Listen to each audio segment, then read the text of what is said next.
Hello friends, welcome to नित्यम classes. आज हम 12th का एक बड़ा ही इंपॉर्टेंट टॉपिक लेकर आए हैं और आपके एग्जाम में ये जो हमारे टॉप 10 सेंटेंस हमने दिए हैं इनसे बाहर कुछ भी नहीं आने वाला है। इनमें से आपको 3 क्वेश्चन जो के तो मिलेंगे वहां पर डिक्टो। तो आइए शुरू करते हैं। पहला सेंटेंस है हमारा, टॉपिक है हमारा आज सिंटेक्स। सिंटेक्स क्या होता है? वाक्यों को शुद्ध करने को हम सिंटेक्स बोलते हैं, यानी कि वाक्यों को हमें सिद्ध करना है, शुद्ध करना है। और एग्जाम में आपके सेंटेंस दे करके सिंटेक्स नहीं लिखा आएगा, वहां पर आएगा कि करेक्ट कीजिए। वहां पर करेक्ट लिखा आएगा, CORRECT, करेक्ट। इसका मतलब है आपको सेंटेंस को सही करना है। तो आइए पहला सेंटेंस देखते हैं। सी इज जूनियर देन आई। इसमें हमें वाक्य को शुद्ध करना है। इसमें क्या गलती दी हुई है? जैसा कि आपको पता है, जूनियर, सीनियर, इंटीरियर, इंफीरियर, इनके बाद टू का प्रयोग होता है। यहां पर मी भी हो सकता है।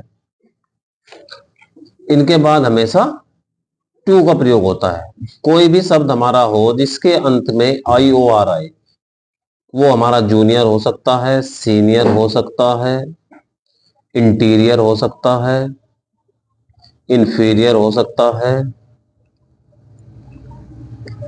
इंफीरियर हो सकता है, एक्सटीरियर हो सकता है, आउटीरियर हो सकता है, सुपीरियर हो सकता है। ये कितने भी हमारे वर्ड देख लीजिए, इनके बाद के जो 3 लेटर है वो हमारे IOR होते हैं। तो उसके बाद हमें टू का प्रयोग करना है। तो हमारा सेंटेंस ये करेक्ट होगा, सी इज जूनियर टू मी। हम यहां पर मी भी लिख सकते हैं क्योंकि प्रीपोजिशन है टू और इसके बाद ऑब्जेक्ट टू का था। नेक्स्ट सेंटेंस हमारा, you prefer tea then milk. इसमें भी क्या होता है, ये जो हमारा वर्ड है, ये वर्ब है प्रेफर, इसमें पसंद करना होता है। इसके साथ हम हमेशा प्रीपोजिशन टू का ही प्रयोग करते हैं। तो यहां पर हमारा हो जाएगा, you prefer tea to milk. I hope आपकी समझ में आ रहा होगा। थर्ड सेंटेंस है हमारा सिंटेक्स का ही रिसेंबल्स टू हिज फादर।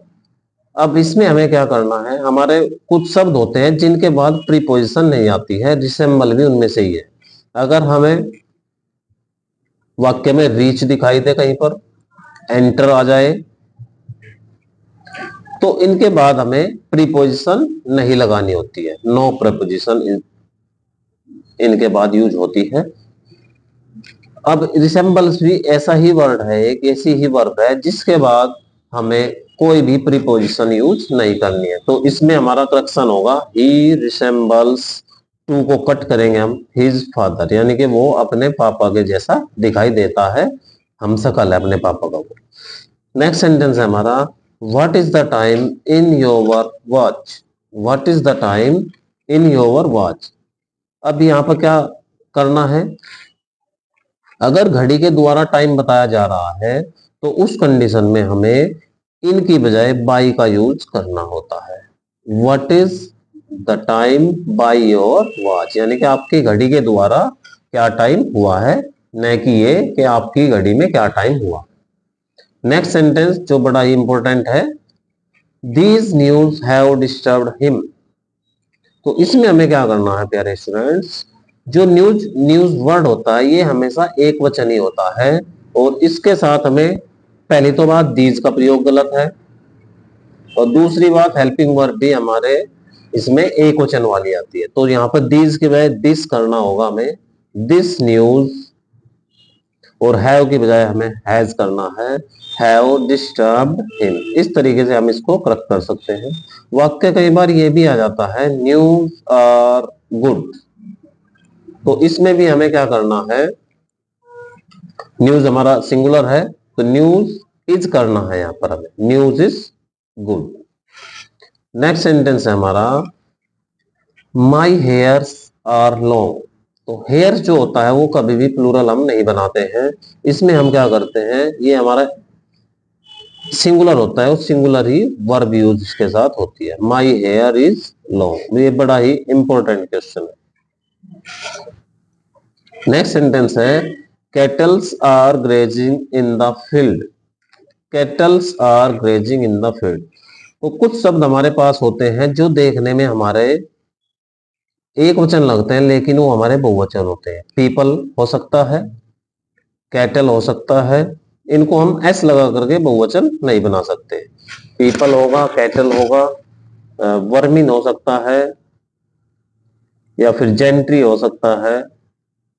ये कुछ शब्द है हमारे जिनके साथ हम हेल्पिंग वर्ब तो ये लेते हैं प्लूरल वाली, लेकिन इनमें एस लगाकर हम बहुवचन नहीं बना सकते। तो ये जो कैटल्स है ये हमारा रोंग है। यहां पर हमें करना है cattle, cattle are grazing in the field. और कैटल जो है हमारा प्लूरल ही है, इसके साथ हम आर का ही यूज करेंगे लेकिन विदाउट एस के। नेक्स्ट सेंटेंस है physics are an easy subject. जब सब्जेक्ट की बात आती है, कई सब्जेक्ट ऐसे होते हैं जो एस पर खत्म होते हैं। फिजिक्स हो सकता है, मैथमेटिक्स हो सकता है, सिविक्स हो सकता है,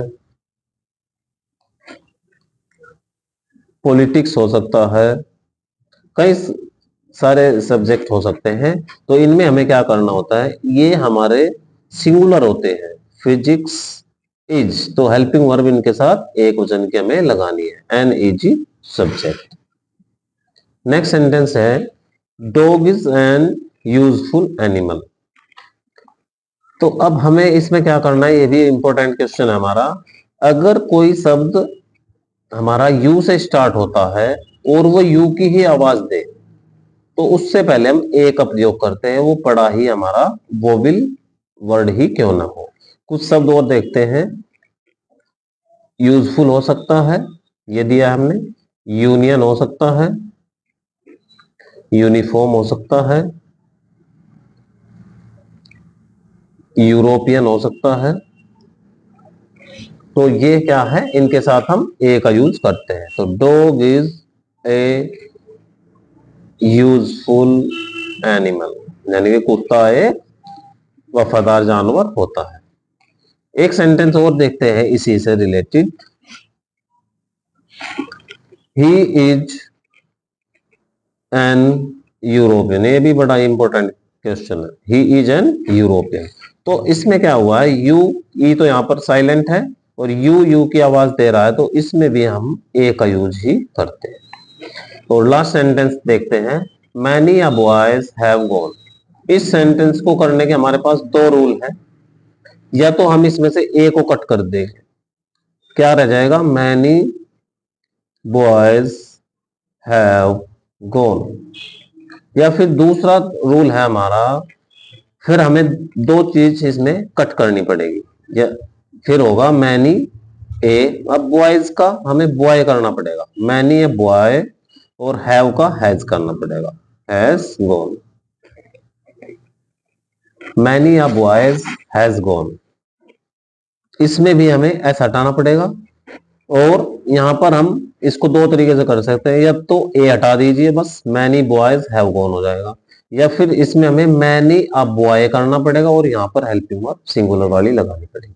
तो आशा है कि स्टूडेंट्स ये क्लास आपको अच्छी लगी होगी, और क्लास 12th के बच्चों के लिए ये बड़ा ही इंपॉर्टेंट टॉपिक है, और इन्हीं सेंटेंस से आपको बोर्ड एग्जाम में मिलेगा। नित्यम क्लासेस से जुड़े रहने के लिए आपका बहुत बहुत आभार। Thank you so much.